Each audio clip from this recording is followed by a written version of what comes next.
President Eisenhower deplanes from the Columbine for a visit to the United States Air Force Academy at Colorado Springs. It will be the first visit by the Chief Executive since the Corps of Cadets became residents at the permanent Academy site. It's strict military deportment as the presidential motorcade rolls into the cadet area. President Eisenhower and top Air Force officials meet with the cadets in their spacious dining hall.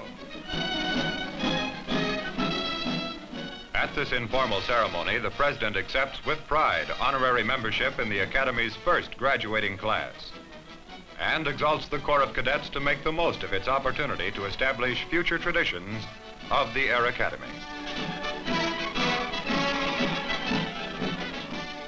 The nation's Chief Executive sees the Air Academy reach fruition as it grooms the leaders of tomorrow's Air Force.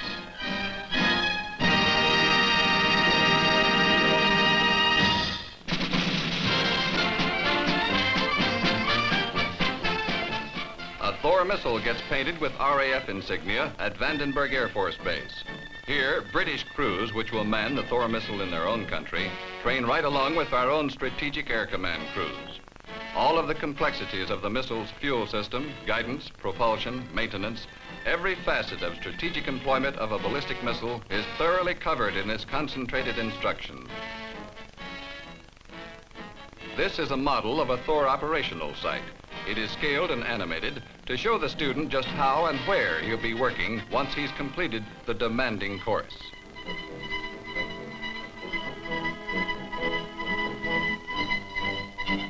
When months of classroom and laboratory instruction have been completed, the final test is the actual launch of the missile.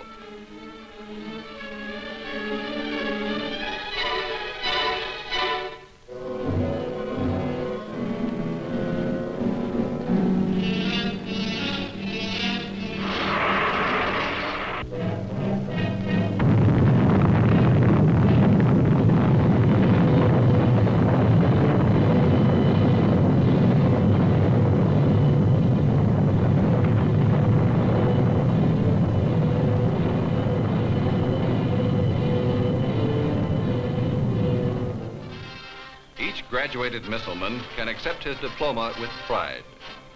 He's completed a demanding course. He's now a skilled technician in a brand new science. And he's part of the free world team dedicated to aerospace power for peace.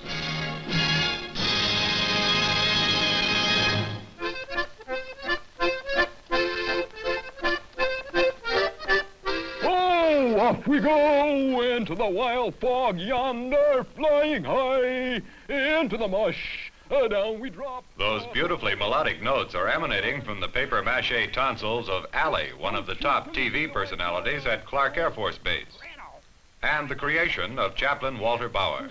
Chaplain Bauer puts on 3 shows a week, primarily for the entertainment of Air Force children. But the grown-ups like it too. Oh, I'm practicing to be a great pilot. I'm going to be one of those fellas like Steve Canyon. Oh, I'm going to fly into the air and I'm going to go, like that. How do you expect the Clark TV station finds its own brand of entertainment competes well with films of stateside shows because they've got Allie's formula. Get out of bed at 6 o'clock in the morning. Charge down there to work and wait until they open the door. At 7 o'clock, you get in there and start typing on that writer. At 7:15, you break for coffee. I mean, it's just go, go, go all day long. Yeah, it sounds like a lot of work. Well, sure, it's a lot of work. We don't have any deadheads in their service, you know. Say, listen, it's time to go, I think. Yeah, it sure is. Hey, goodbye, everybody. Goodbye, all you fellow Air Force people, and I salute you, your officer.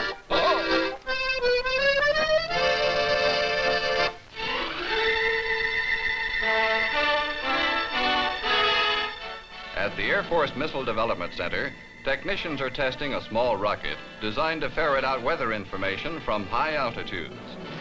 The rocket will carry a weather sensing package in its nose cone. Operationally, it will be fired from an aircraft to an altitude of 150,000 feet. There, the nose cone will separate from the rocket and parachute back to Earth. As it falls, it will radio weather findings back to the launch aircraft, much the same as the weather instruments currently being dropped from aircraft. The rocket is 8 feet long, 8 inches in diameter, and accelerates to Mach 3 in 6 seconds.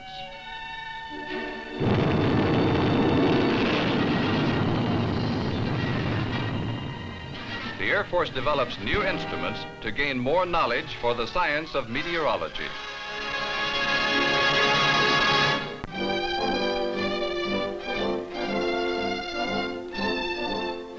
An idea takes shape as men of the USAF Orientation Group at Wright-Patterson Air Force Base plan an exhibit dealing with the mission of the X-15 rocket-powered research aircraft. The group keeps busy planning, constructing, and exhibiting displays which graphically explain the Air Force mission to the general public. Many of the models used are built to scale and donated by the aircraft or missile manufacturers. The men of the Orientation Group plan their exhibit around the models.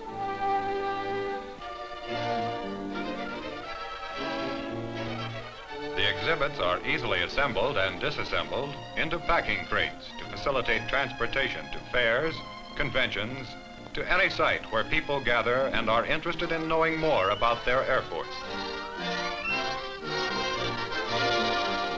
East and west, north and south, the Air Force Orientation Group spreads the gospel of the air power doctrine.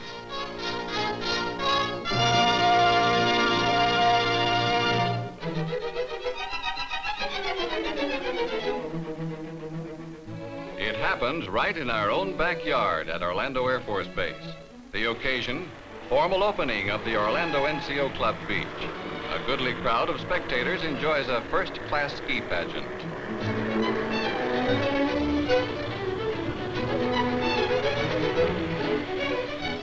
Top-notch amateurs from nearby McCoy and Eglin Air Force bases join the Orlandoans to really kick up the spray. And also performing, a troupe of professional skiers from Florida's Ponce de Leon Springs.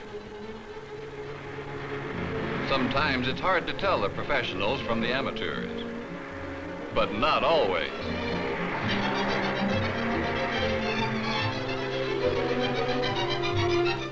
Now for the jumps.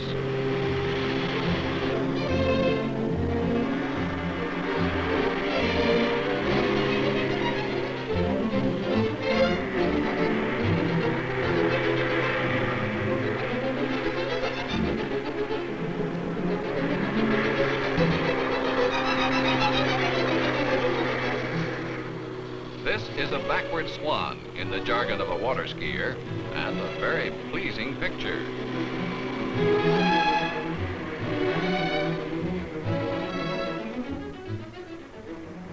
The professionals deal in a little daredevilry.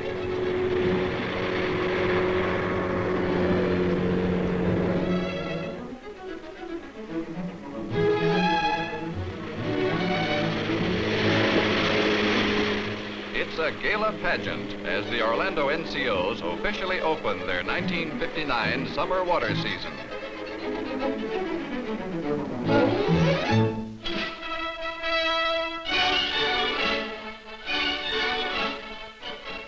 At Las Vegas, a milestone in aviation history, the first World Congress of Flight. Sponsored by the Air Force Association, the World Congress brings together the full cycle of flight. Man in air and man in space, as typified by this Project Mercury manned satellite capsule.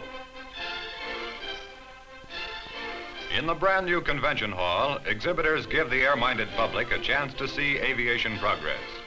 Invitations were extended to 77 countries, and most sent delegates to show their products and to see what other nations are doing. Military, civil, and experimental aviation are so closely tied that the World Congress makes it possible to place on exhibition man's outstanding endeavors in the art of flight. At nearby Nellis Air Force Base, a flight demonstration.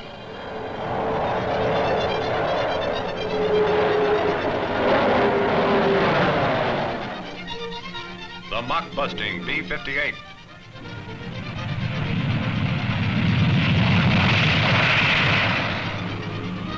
Here's an interesting example of air logistical capability, the C-130 Hercules.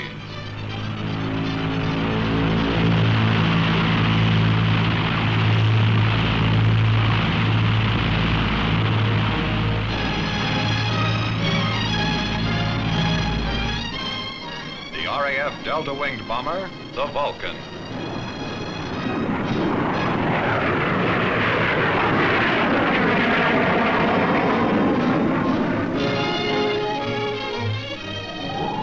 For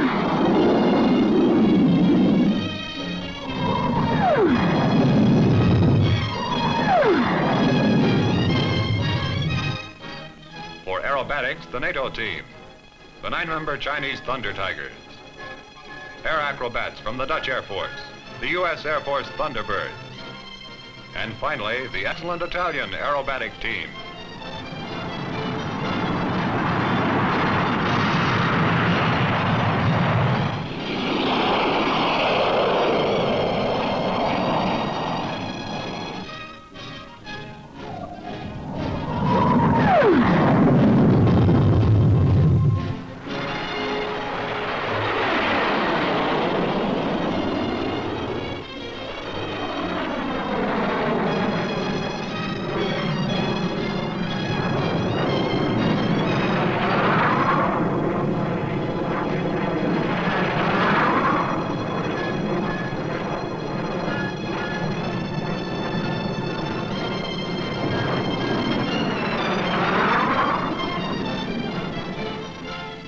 Helicopter performs its tricks in some pretty fast company.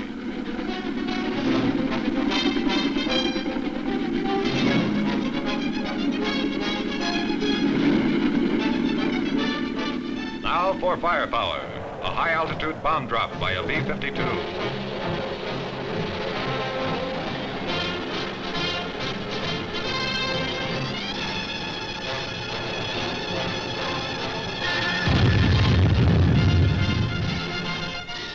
F-106 Delta Dart.